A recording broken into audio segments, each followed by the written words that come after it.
afternoon. It's Wednesday, the 29th of June, 2016, just after 1 o'clock. Welcome to UK Column News. I'm your host, Brian Gerrish. With me in the studio, Mike Robinson. I've put on quite a bright shirt today to lift the mood post-Brexit. Certainly need something to lift the mood because the weather here in UK is pretty appalling. Damp, wet, grey, cold, misty. What else can we say? That's about it. The good news is that we've got Alex Thomson from Eastern Approaches joining us today, and he's in the southern part of Holland where we can see blue sky clouds. Of course, there's a little bit of wind to drive those windmills to keep the water level down. Yes. Alex, we're just going to show this map. Tell us a bit about, you're right beside the major shipping lanes. Is there much traffic today? There is a huge amount, Mike, and I'm on the southern tip of that peninsula in the town of Vlissingen, VL, that you can see there, although we used to call it Flushing in English, and that was a snapshot of marinetraffic.com this morning. So you can see plenty of shipping, serious cargo shipping, and the camera is struggling to capture the beautiful blue skies behind me because I'm just behind glass to keep out of the wind here. But you may see during the programme quite a few cargo vessels going past because this is the shipping lane from Antwerp out to the Channel, Antwerp being one of the most important ports. And you may be surprised to see how much German and other European cargo is actually going out of Europe. Europe still has things to export, and particularly if you see cargo ships going that way. So from the camera's point of view to the right, I think, well anyway, that way, what you'll see then is stuff actually being exported from Europe, particularly from Germany, which kind of shows how important Benelux is to the German and Central European economy. And one further point about where I'm staying, it's actually the Belgian Pilot Society, who are these very admirable gentlemen who go out to the cargo ships and have very specialist knowledge of the treacherous shipping channels into the Antwerp roads. So they actually pile out in their launches from this building out to the cargo ships to relieve another crew of pilots to guide the cargo ships in and out of Antwerp. So it gives you a sense really that Europe still does have an exporting economy, which we sometimes forget in Britain, and that there is much to play for in the current months and years ahead. Yeah, so contrary to mainstream media propaganda, trade hasn't stopped completely as a result of Brexit then?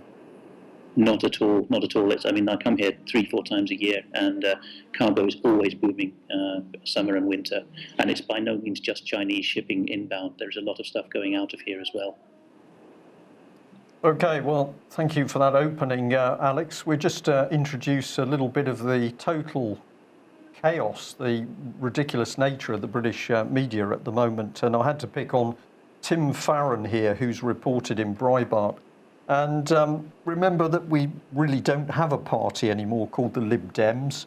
And we'll also remember that this man, Tim Farron, is the man who has done nothing to act or speak out about abused children. He's been given a lot of reports, simply doesn't want to engage. But what he says in this report is the British people deserve the chance not to be stuck with the appalling consequences of a Leave campaign that stoked anger with the lies of Farage, Johnson and Gove. And he says the Liberal Democrats, or what's left of them, will fight the next election on a clear and unequivocal promise to restore British prosperity and role in the world, with the United Kingdom in the European Union, not out of it. So it is extraordinary that this man simply says to 17 million people who voted out, you're just full of hate, you're disgusting people. And this, of course, is the pattern now. We're seeing that anybody who's dared to speak out is being labelled as a xenophobe, full of hatred of foreigners, complete lies from a man who was obviously too frightened to put his head above the parapet to do something to protect children who were being abused. And then we can come to the other end of the scale, and we've got the Guardian here with an image, of course, that Britain is all about to fall apart, the shops are going to be empty, etc. But we're being given a lesson, really, on what to do about this by Gordon Brown. And he says the elephant in the room is globalisation. But when you actually read the article, what does Gordon Brown have to say? he simply says that, well, the real problem is that globalisation hasn't got the right leadership at the moment. So I think that one needs a little bit of looking at. But of course, for people who don't know, this man has done the equivalent of Tony Blair. He set up the Gordon Brown and Sarah website, all about himself, all about them. And remember that this man has now been let loose with the world's children. He's the United Nations Special Envoy for Global Education. And how is he going to do that? Well, what a surprise, because Gordon and Sarah are working with corporate leaders who are committed to delivering on the promise of a quality education for the world's children. A global coalition of business leaders for education. This really turns my stomach, because a lot of reports about this man and his interest in children and education. And what are we saying here? That we're going to allow huge global companies to simply educate our children for stacking? I think we're already seeing the effects of that, aren't we? Yeah. I wonder if Alex got any comment? Well, picking up on the last element first, I was reading a very worthy lady's comment on the failures of third wave feminism this morning, and I hope we may be interviewing her in the Insight Vox series at some point. But she makes the pertinent point that we are sold on the idea that women and the economically disenfranchised need a career, but they don't get a career, they get jobs. And it's all done in the name of get a career because the people at the top want a career. And to link that back to what you said at the beginning about children deserving a chance, and before that, the British people deserve a chance, you can see the goody-goody patronising element coming in, can't you? You know, it's all not just children are said to deserve better than this, so the electorate is now being told, you deserve better than to be ruled by your own inclinations and customs. No, you deserve us as leaders. And it's perhaps no surprising that the president of the Liberal Democrats, Mr. Farron, worded that so explicitly, because as I tweeted out earlier in the week, there is a segment on the YouTube channel Liar Politicians, a wonderful name for a YouTube channel, in which we see Vince Cable saying that there was no need, in his view, or that of his party, the Liberal Democrats, to have held a referendum because, he says, quote, it was not a constitutional issue. And now David Scott picked up on that and tweeted back to Vince Cable, please look up the dictionary definitions of the words liberal and democrat. You are neither, Mr. Cable. Well, that's right, Alex, but in that same video clip, he also said that decisions like this shouldn't be left to plebiscite. And a lot of people thought he was saying left to the plebs, but although that's a false etymology, the root is the same, Latin word plebs meaning the people. And, you know, if you use the word plebiscite rather than referendum, especially with his old-fashioned pronunciation plebiscite rather than plebiscite, then you're just betraying the fact that you have been brought up on this diet of, you see, Weimar Germany and Nazi Germany had plebiscites and it all went wrong. You know, the word referendum, which he's avoiding, is a much more recent vintage in European and British politics as a word, and it has a much more respectable cachet, meaning put this to the people. Whereas to use the word plebiscite is, even in your choice of language, is this offhand denigrating attitude of, you know, the plebs can't be trusted. Yes. Yes. Well, of course, on top of that, we've got the press desperately trying to whip up hate, and we've come back to the local Plymouth Herald newspaper. Incredible story here, a whole story which is about hate on the back of the fact that somebody's graffitied a slogan on a wall which says that immigration built Britain, or something fairly close to that. So I just took part of the text. The graffiti comes after reports of more than a 50% rise in hate crime towards ethnic minorities across the UK being reported to the police since Thursday's EU referendum. I'd like to see the statistics on that and the proof of those statistics. But if we just think about Plymouth, 79,997 people voted leave, according to the Evening Herald. 53,000 voted remain. So it appears to me that the Herald is saying, well, there's roughly 80,000 people in Plymouth who are just full of hate. I mean, this isn't a good way to get people to buy your newspaper. If I did buy the paper, which I certainly don't, but if I did buy it, I would stop because it's telling me I'm full of hate and xenophobia. I wonder who put the graffiti on the wall. Was it the journalist? Well, it could have been anybody, but it certainly could have been Remain, because what do they want to do? stir up the impression that anybody who dared to vote to come out the EU is some form of extremist. There's a propaganda exercise going on here which is so blatant. I think more and more people are seeing through it. So that's probably a positive point, Mike. Okay, Alex, this is for you. We talked about this a little on Monday, this Spiegel article. You've captioned this European semester. Give us your take on it. Yes, Der Spiegel was in receipt of Federica Mogherini's blueprint for the way ahead to European defence unification, and they were in receipt of that before the referendum. And there was some some British press getting wind of that, such as the Express. This is the document. Now we have it now in German translation, courtesy of Der Spiegel. But David Ellis on the Tuesday programme, that's 27th of June 2016, UK column, has already spoken about this at length, and he's very aptly said this is about the EU in the person of Mogherini going shopping, procurement, right? But there is a paragraph in the German of Der Spiegel which I think I ought to bring to people's notice, which is about the European semester. That is deliberately impenetrable jargon, but it means the regular annual round whereby the European Union member states look at each other and say, well, you're going to buy X and I'm going to buy Y, and we're not going to reduplicate effort, are we? And that is already a reality in budget, and it's now going to become a reality, according to La Mogherini, in defence as well. So Mr. Ellis is 100% on the money. It has been planned since before the referendum, long before, and now released in this moment of crisis, that the European Union member states, including or the foreseeable future Her Majesty's government, are going to be sucked into this European semester for defence, which means interoperability or interdependability rather, and not being able to have all your equipment yourself. And you wanted to just highlight the Common Security and Defence Policy? Yes, have a look at this page on Wikipedia, the Common Security and Defence Policy. I don't know, Mike, whether you have the illustrations up, do you? No, I don't. That's no problem, but if you go to the Wikipedia page for CSDP, have a look at the two illustrations in that article, because they show in the map that we do not have an opt-out. Only the Danes have an opt-out within the EU on the CSDP. It is a third pillar of the European Union, which came along in 2009 with the Lisbon Treaty, and we did not opt out of it.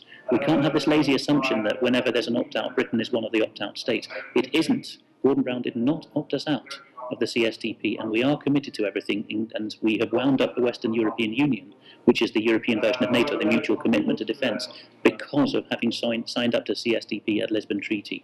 And if you look at the concentric circles or overlapping sets of countries diagram on that Wikipedia page, you will see that Britain is right at the heart of several of the EU and European generally military integration projects. The only one we're not in is the gendarmerie, but we're in both of the air projects, the Air Force integration and the air space control, and there's no Navy equipment yet, but we are in the Army integration as well. So we're right at the heart of things, and that's not stopping.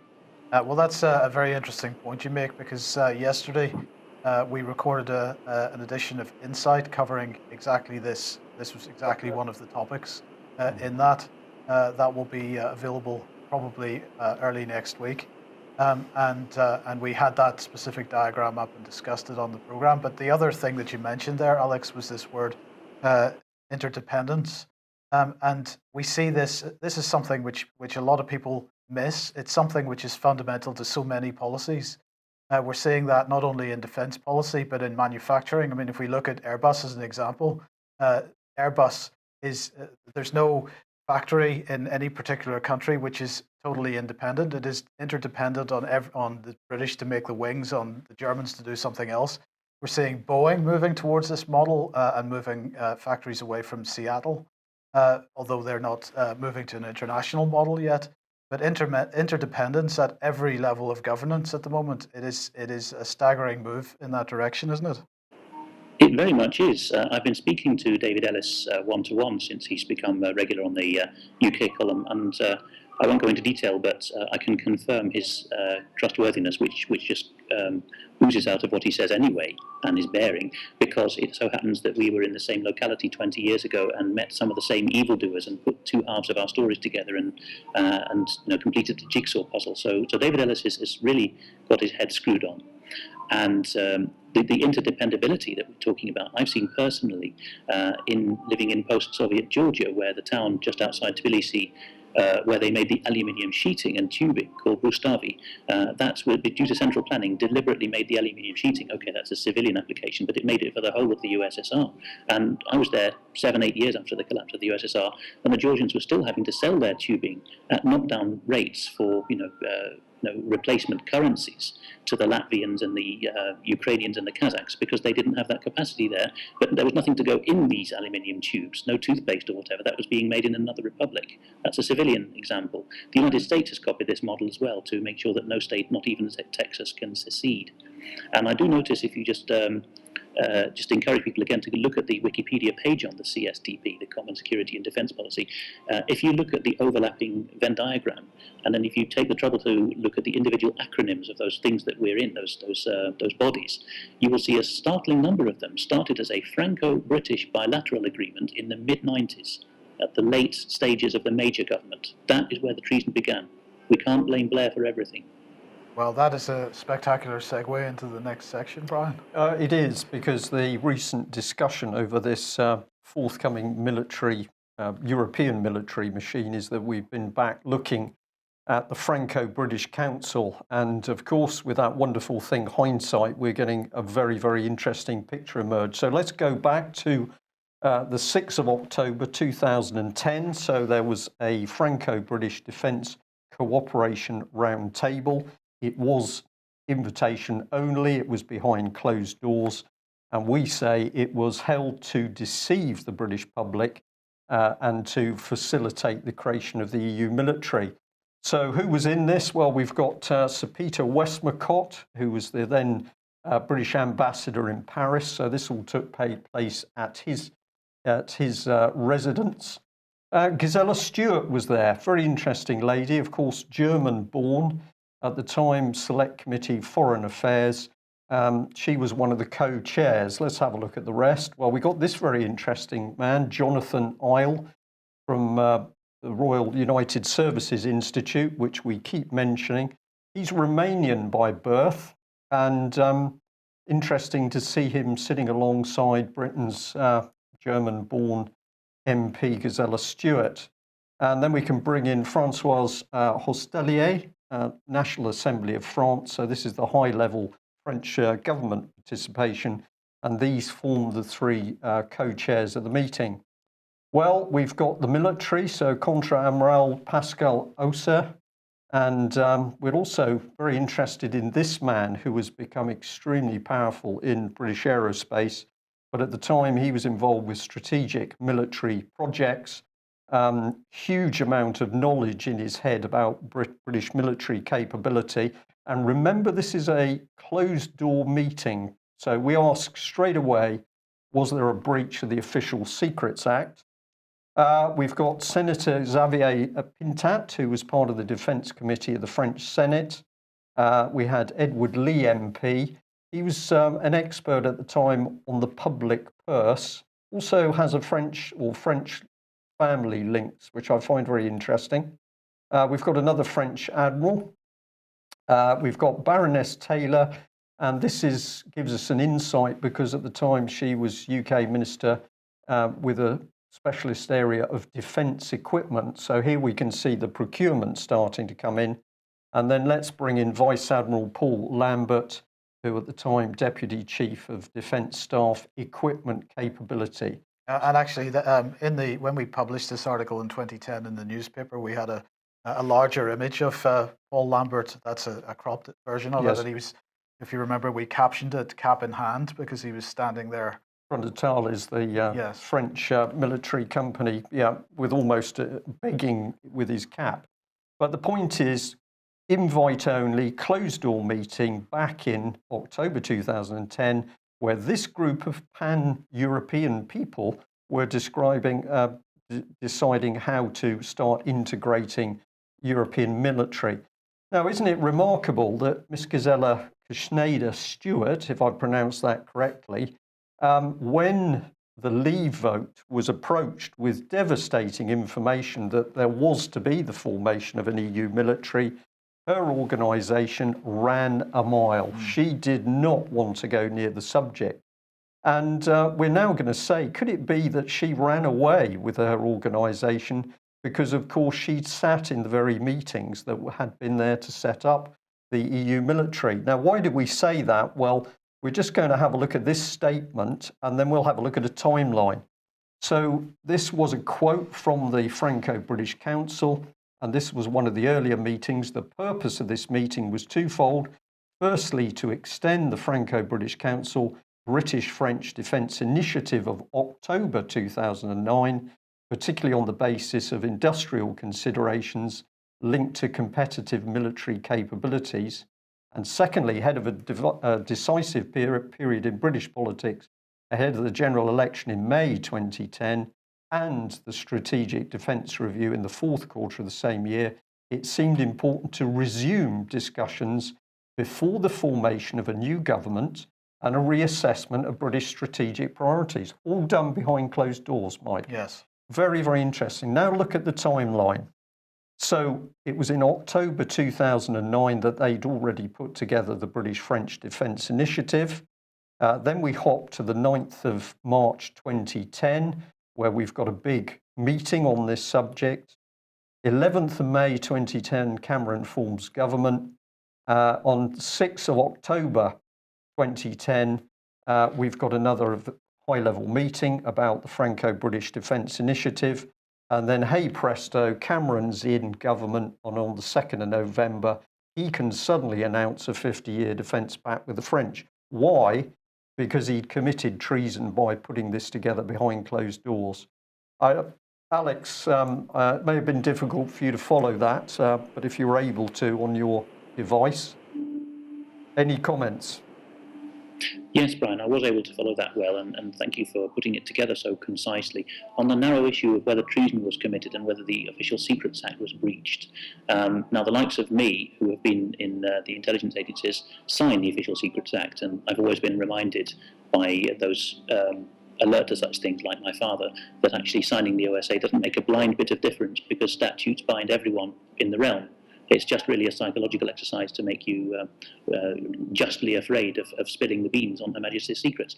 But one briefing I was given in GCHQ about who gets developed vetting, which is top secret clearance, was very interesting, because I was told that there are certain categories of people who are never given developed vetting because they are held ex officio from their position, from their post, to be held to be trustworthy people because Her Majesty has given them a certain kind of commission. So military officers are developed vetted, so they would be straight out traitors in this mould. But there are, if I'm not mistaken, certain kinds of ambassadors, certain kinds of MPs with access to secret intelligence, QCs, Queen's Counsels, and Privy Councillors, because they have been given a letter from the Queen saying you're a good chap and held her finger and brushed their lips gently over her knuckles, they are not developed vetted. They could argue, therefore, that they haven't broached the Official Secrets Act, although they have committed treason. Right. On the wider point of Gisela Stuart, if I'm not mistaken, she came to the country in 1975, the year that we were starting to get unrestful about our membership of the EEC, as it was then. And it's also a very interesting time in German politics because it's just after the transition of Federal Chancellor from Willy Brandt to Helmut Schmidt. And Willy Brandt had to resign because East German communist moles were found in his office. I'll just leave that hanging. Which is ideal because Yes. I think there's going to be a lot more discussion about this, and certainly we've got a lot more to say about it.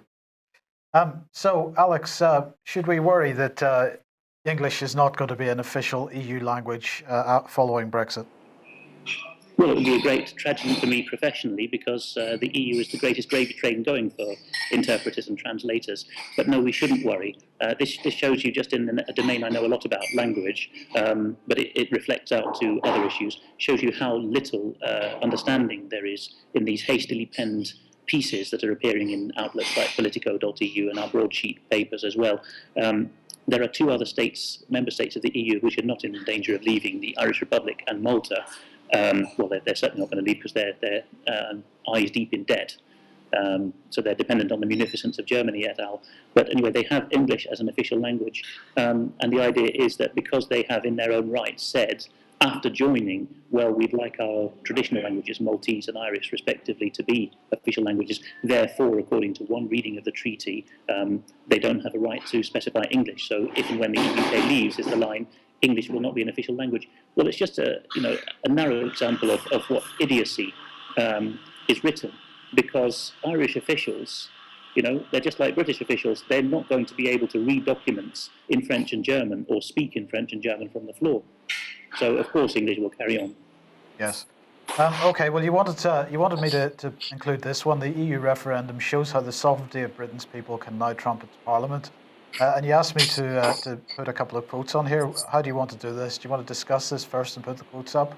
No, I think if you read the quotes out from your end, Mike, that's probably best. Okay, so the first one says, but immediate repeal of the European Communities Act would be contrary to the legal procedures laid out in the Lisbon Treaty of 2007. It would also be impracticable. There is a huge corpus of EU law said to cover more than 80,000 pages of the statute book, the result of 43 years of membership. Much of this is in the form of EU regulations, which have become part of EU law without needing ratification. UK law, without needing ratification by Parliament. Some of this corpus of law on such matters as equal opportunities in the workplace and workers' rights we would wish to retain. Some we might seek to retain in modified form or to repeal. It will be Parliament's task to decide, and this will take time. For now, Parliament will probably decide to incorporate all EU secondary legislation so that it remains in force unless and until it is decided whether to amend or repeal it. Britain will not leave the EU until the withdrawal agreement provided for by the Article 50 of the Lisbon Treaty is signed. Then it goes on to say the new Prime Minister will not enjoy a majority for Brexit in the Commons, since more than 2/3 of MPs are opposed to it. The Commons, therefore, is unrepresentative. That is the case for a general election. Some may struggle against further recognition of the claims of the insurgents. Perhaps they would prefer the humiliation of being required to vote for things they do not believe. The people, however, have become, for constitutional issues at least, a third chamber of the legislature with the power to issue instructions which politicians cannot ignore. The sovereignty of the people trumps the sovereignty of Parliament. But surely, Alex, this is absolutely the fundamental constitutional position, and for any MP to suggest that or to demand that Parliament is sovereign it's disingenuous at best. It's very disingenuous, Mike. The author of this is Vernon Bogdana. He's not just another writer. He has literally written the textbook on the modern British Constitution, as he rather suspiciously calls it. I mean, he wouldn't dare just write a book called The British Constitution and to be the modern British Constitution. Others talk about an evolving constitution, just like the Americans are now being told that the Constitution is an evolving document and all such things, a living document. No, constitutions are constitutions. Well, look at what Mr. Bogdana's arguing. Like a lot of people below him in the pyramid, he cannot dare say that the Constitution allows us, allows MPs certain things. So modal verbs have to be deployed, yes, could be seen as, might tend to, that kind of thing. But he's not saying at any point, because he knows jolly well it's not true, he's not saying that the people cannot withdraw unilaterally from the EU through general election of MPs who promised to repeal the European Communities Act 1972. Instead, he fluffs and fudges that by saying, well, it would be very unilateral. Towards the end of what you read out, he's suggesting that the people have become a third chamber of the Parliament. But any constitutional book will start by saying that the Crown in Parliament, which is the people in Parliament, because the Crown swears the coronation oath to the people to govern us by our laws and customs, the Crown in Parliament, or the people in Parliament, is the very foundation. The people were there before Parliament. Parliament was called into being by Magna Carta. So this gets to the heart of a lot of other articles that we'll read go at this in some other way. But the heart of the matter is, what is the hierarchical relationship in leaving the EU between Article 50 of a treaty and revocation of the European Communities Act 1972? And any honest answer has to say revoking the European Communities Act 1972 is leaving the EU, because treaties are governments talking to each other. They're not sovereign peoples talking to each other. Sovereign peoples can't bind themselves. So absolutely, the doctrine of parliamentary sovereignty with no reference to law or customs is an 18th century English aberration. Not even English prudentialists like Cook before the 18th century would ever have countenanced it. Scotland has never accepted it. We need to take a good, fresh look at what the Constitution actually is. Alex, we were told many years ago from a number of different sources, including, well, a number of different sources that the Queen had accepted mediatisation. This really is not generally recognised, but do you have any view on what the constitutional situation is, if that is true? Well, there's been throughout the whole of European constitutional history, there's been a view that thrones can never be vacant, and that includes presidencies in republics, that there is always a state power. The purest constitutional position across Europe and the United States is that if a head of state makes him or herself unacceptable by vacating the throne, which we did once have, by the way. James II literally did a bunk with the Great Seal of England, which he dropped over the side of his boat in the Thames, somewhere near Chatham, and a fisherman recovered it. If that happens, or if the sovereign makes him or herself unfit to live up to the coronation oath, then power devolves back to the people. Yes, there is an heir proclaimed. That's why we say the king is dead, long live the king, because you can never have a gap.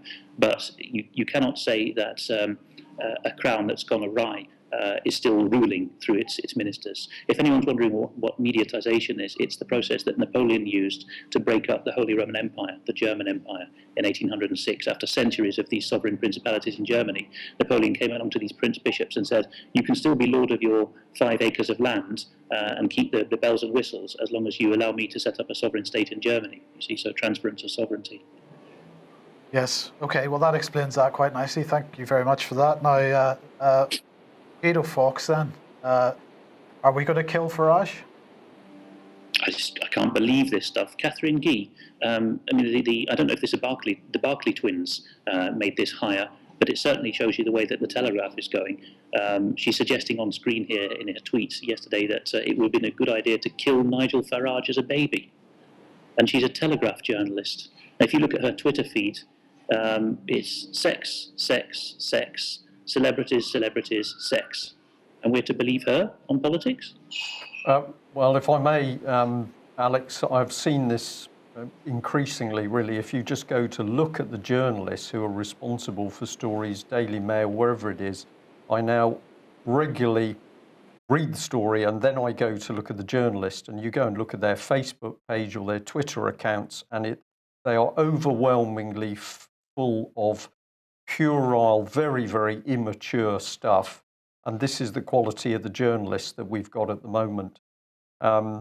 It's tragic, but of course this is being done because the money isn't there, or the money's been stopped, so the newspapers to pay for proper investigative journalism, which is why, of course, we are doing it. Alex, does the Telegraph have any decent journalists left? There are even one or two who are now newly being hired, but they suffer from a generational understanding gap. Those of my age who are coming on board now, like Juliet Samuel, now you've mentioned her a couple of times, including I think this very week. She is a sound writer, but you know, there's very few in my generation who've had the education. I'm, thank God, one of the very few. It doesn't make me a better person, but it makes me a more privileged person who can see through the nonsense that's claimed about this country's history and politics. Juliet Samuel can only see the nonsense in cultural terms. Ambrose Evans Pritchard is still the doyen of Telegraph writers, and it bears repeating. He was the only journalist who discovered how many bodies had piled up behind the Clintons in 1990s Arkansas, because the American journalists in Washington couldn't be bothered to fly out to Little Rock, and he could. So he's the best, and he's got a sound economic judgment as well. But the model Brian mentions is in overdrive now. Content and traffic generation, that to the extent that the online team of a newspaper just is using its respectable brand name to generate twaddle. And the writers are under 25, you know, and they're just copying straight out of BuzzFeed. Yes. So, you know, we've got a real opportunity here for the UK column, I hope, in the Vanguard to become the respectable news in this country. Because, okay, at the moment, you know, we're sitting here in makeshift studios like me here at the seaside, but we have the ideas and the veracity. And the broadsheets don't even bother to do their fact-checking, as I try to demonstrate every week when I come on.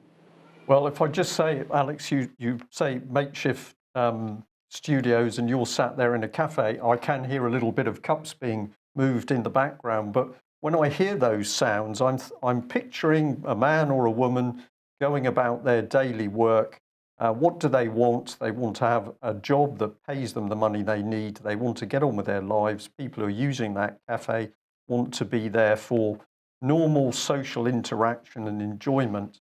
And of course, what is going on in the background? We've got these self-imposed leaders creating this vicious superstate. If we could clear these people out of our lives, we could all go back to enjoying our lives, and it wouldn't matter whether we were French or British or German. I don't think ordinary people create wars. I think it's the machinery of state which creates the wars. Probably time to bring in George Soros. Yes, perfect timing. So Soros continuing to make threats, but this time he's threatening the European Union itself, indirectly, I suppose, but he's saying they're doomed as a result of Brexit and that Brexit must be overturned. Yes, and this isn't private Fraser saying you're doomed, we can. You know, it's actually got some oomph behind it because Soros can actually fulfill his own prophecies. So he's there talking to the European Council on Foreign Relations, the ECFR. What an interesting body. It sounds like he's got his glove puppet audience and he's telling them, and almost his underlings are, holding up the cards, proclaiming applaud now. I've sat in an audience once. It was incredibly enough. It was in a Christian event. I was never expected it, where a sound man actually held up a card saying "applaud" and then flipped it over to say "stop applauding." So this stuff really does go on. Yeah. Soros is showing his desperation for sure. And when he was asked by a plant in the audience, "What do you think about this awful democracy business?" He replied, "No, it's horrible. I'm a Hungarian," he said, "and I can't stand what Viktor Orban has done to my country. He's bringing populism in." There is a claim that Martin Schulz, the Speaker of the European Parliament, or President as they pompously call him, has said that Britain has betrayed the EU principle because the public, the crowd, however you translate the German, are not supposed to decide on their destiny. Now, I haven't been able to trace it down yet. It could be disinformation, but we need to watch that one. Schulz certainly has that mentality, but there is an attitude growing that people can't be trusted with their own fate. Yes. Okay. Well, perhaps we should have included this one a little bit earlier because this is the Law and Politics blog, LRB blog, and I believe they're saying that UK could withdraw. So give us a bit about this. It's just one of the many illustrations there are of how these blogs are confused. A lot of people want to get their oar in on this issue of Article 50, and we've got the chatter in classes now saying, Article 50, invoke Article 50. Will we invoke Article 50? Will David Cameron not invoke? Who has the right to invoke Article 50? It's another one of these distraction manoeuvres, isn't it? I wish that people would start saying, European Communities Act 1972, European Communities Act 1972. When will Parliament revoke the European Communities Act 1972? When will it be put in a manifesto to revoke the European Communities Act 1972? Instead of which, we've got Bernard Bogdana saying, what we'll probably do is keep all EU laws by default. And instead of getting rid of this statutory instrument stuff, this third-rate legislation that's never been through Parliament, we're actually going to promote it and solidify it into Westminster law. How about that as a default? So that's what's being presented to us instead of revoking the European Communities Act 1972. Yes, and tell us about the Vienna Convention now. Go and have a look at the original PDF. You'll find it easily online if you look for 1969 Vienna Convention on the Law of Treaties. And if you look at Section 5, Part 5, Section 2, Articles 46 and following, I believe, the articles from 46 onwards to 53, you will see there are many reasons why treaties, and this, by the way, this treaty predates any of the UK's involvements with the EU through treaties. You will see in this 1969 global agreement on what treaties are that there are many reasons why a state can unilaterally declare a treaty invalid or it's no longer bound by them, including, and remember this is in Mr. Heath's day, and we all know about Mr. Heath, or most of us do now, if the man signing on behalf of his country was under duress or compromised.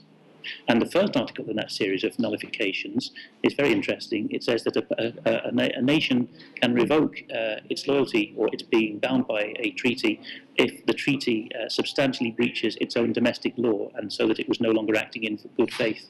Well, I think all we need to say about that is why has the Attorney General's advice to Heath on the eve of our joining the EEC never been released? Okay, the reply's been released now, but what's still redacted is Heath's original questions to him. Yeah. Yes. Okay. Well, on Monday we showed Lucy Powell here saying that, and just following her resignation from the Labour Party, saying it's absolutely not a planned coup. Well, thanks for the person who sent this through to me, because of course, about a week before the referendum itself, the Telegraph published this article: Labour rebels hope to topple Jeremy Corbyn in 24-hour blitz after EU referendum. So that was published several days before the referendum vote. So clearly it absolutely was a planned coup. That's all I really want to mention on that. Well, this is quite interesting. Britain is to have a new Prime Minister by the 2nd of September, apparently. The 1922 committee that runs these things for the Conservative Party have decided that, well, things are in our hands and we will be moving as quickly as possible. That's according to MP Graham Brady. We think that the party and the country want certainty. We have just been given a very clear direction by the people of Britain. We have a big, complicated task to accomplish. I think it's entirely reasonable to expect that the government should embark on that, get on with that, seek to negotiate as good an outcome as we can before the people then are asked to approve or reject that in a general election. I'm going to ask a question in a minute, Alex, but just before we get to that, I'll just mention the Anyone But Boris campaign, because this has begun. Now, the 1922 committee is saying that they want to have a Prime Minister in place by the 2nd of September. And some people are saying that, well, this is because there's actually quite a groundswell of opinion building up against Boris, but that groundswell of opinion may not gain traction if the vote for the new leader is sooner rather than later. So there's a bit of that sort of thing going on. But there is an Anyone But Boris campaign has sprung up. So I thought that was interesting. But Alex, this notion of a general election, because of course we are bound by the Fixed Term Parliaments Act 2011 now, since this is one of the first constitutional reform pieces of legislation that Cameron's coalition government put in. And what it says is basically we are required to have a 2/3 majority in Parliament now if we want to dissolve Parliament for any reason. Under the current circumstances, when there's utter chaos in the Labour Party and a certain degree, whether it's false chaos or not, in the Tory Party, I'm finding it incredibly unlikely that there's going to be a 2/3 majority possible for dissolution of Parliament for a general election. So have you got any thoughts on that? And because nobody is really discussing what the options are for holding a general election any time before 2020. This, I agree with you, Mike. This reveals the thinking whereby Clegg exacted as his price of joining the 2010 coalition that the first item of business announced in the Rose Garden should be the Fixed Term Parliaments Bill, because that quickly became an act. You now see why. 2/3 majority is an absolute or supermajority. It's impossible to achieve. And the other route, if you agree to be bound by this statute, which is stupid in our constitution, but people are going to try and insist on it, if you agree to be bound by the Fixed Term Parliaments Act, then the only other way of having a foreshortened general election called is if the Prime Minister cannot form a government within 2 weeks. So you could have potentially a situation where Boris or May or whoever it is in September can't form a government, but again, that's vanishingly unlikely. No, but what this points to is that a mediatised crown in the British Constitution is actually more of a lame duck than those continental models that we like to look down upon, with good reason. But I mean, if you look at any European country, or famously in America in the Clinton years, it never came to it, but they had the power in the Congress to impeach the president. In 2013, the Taoiseach in the Irish Republic, Enda Kenny, tried to pull a fast one and abolish the Senate and turn the Oireachtas, the parliament there, into a unicameral legislature. And thanks to a fantastic outburst by an independent senator called David Norris, this was rescinded, and Norris was there ranting and raving, saying, we, the senators, have the right to impeach and remove the Taoiseach. So the Crown, in which our sovereignty is vested, very much has the right to dissolve Parliament in the national interest, in the name of the people at any time. But Her Majesty is never, ever, ever going to do that. Whereas in a continental model, a president, even a politically elected president who goes up to go on a party platform to get elected, he very much can and will dissolve Parliament. There's been countless examples in Europe in the national interest, and we're never going to see that happen. So in many ways, we're in the limbo that we've allowed ourselves to get into at the moment. We're worse off than some of the tin pot countries in Europe. Yes. Yes, okay. Well, I'm just going to end with Gus O'Donnell, who was speaking to Radio 4 yesterday. And really, part of the argument that I've been making over the last couple of weeks is that if we are going to use Article 50 as the mechanism for getting out, well, in fact, there's no great momentum to start the process. And on Radio 4 yesterday, he was saying exactly that. This is a process that will take some time. There's no question about that. And my concern is that as time goes on and we move further and further away from the referendum result, that the excuse is going to be, well, you know, that referendum result, that was 2 years ago. Now we're really going to have to hold a general election, or we're going to have to, and we're going to have to stand on a certain platform and see what people say, or we're going to have to hold another referendum. It is never going to happen. So just to give a feeling for what O'Donnell said, he said the problem we haven't got what leave constitutes. We don't know what leave is all about. We know that people would like to have access to the single market. We'd like to have more control for the UK Parliament. We'd like to have control over migration numbers. So how can you achieve those things which are very difficult? He said when people voted leave, they were talking about, he went through this, he was talking about how, he was telling people who voted leave what they were thinking about when they were voting leave. It was incredibly arrogant. He said, if we get to a situation where a new Prime Minister, taking account of all the reasons people voted to leave, can actually come back with a really good deal, you get to a situation where you want to put that to a general election or to a second referendum. So here we are, right back into the we must renegotiate our position within the EU. This is absolutely what's being pressed forward, not only by him, but by Tony Blair and a whole bunch of others. And of course, we have Obama saying exactly the same thing. The Mail reporting today that Obama has said vote to leave is only a pause button on integration. And the other thing that O'Donnell said yesterday, which I thought was very interesting, if I can just find it here, I would see a world where we get what's really important. The people who voted leave don't want economic costs, and he went on with like that again. But he basically said that the European Union itself has a problem. And that what the European Union is going to have to do following the Brexit vote is to move as fast as it can towards further integration. So at the same time, they're saying, well, we've got to take this very slowly. We've got to be really careful. It's really only a pause button, says Obama. And O'Donnell is saying exactly the same thing. This is, increasingly apparent that they are just going to ignore the wishes of the people. Absolutely. And plow on ahead regardless. But the beauty is, Mike, that these people can now be seen for what they really are. We've been through a very muddy, murky period for several years where I'm going to say we could see what was happening, but it was so difficult to give people the evidence. Now I think the smoke is all cleared and we can see these people for what they are. They're liars, cheats, deceivers. The objective is to build the European superstate, and they don't care. They don't care about British people. They certainly don't care about 17 million people who voted leave. And isn't it interesting that people like Gus O'Donnell, not even in post, he's speaking as his former role, heavily common purpose based. These people are in the wings helping control the puppet show. So we've got Gordon Brown brought forward, Tony Blair brought forward, Gus O'Donnell, John Major, all of this cabal of people who've utterly betrayed their country are the ones pushing it. We've got to expose them. Alex?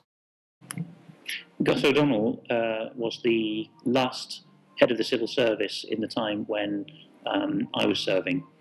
And he wrote to all the staff at the FCO and the agencies, which are FCO agencies, when Margaret Beckett became Foreign Secretary, and vastly exceeded his remit by telling us that Margaret Beckett, he could personally assure us, was a jolly good egg, and it was a good thing that she'd become Foreign Secretary.